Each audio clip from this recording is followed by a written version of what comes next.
You ask Tiger to solve. This deals with linear equations with one unknown. The final result is x equals 34. Let's solve it step by step. Simplify the expression. Group like terms. Simplify the arithmetic.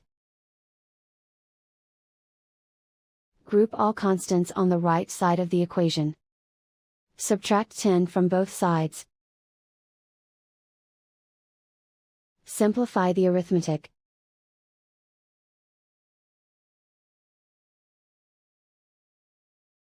Isolate the x.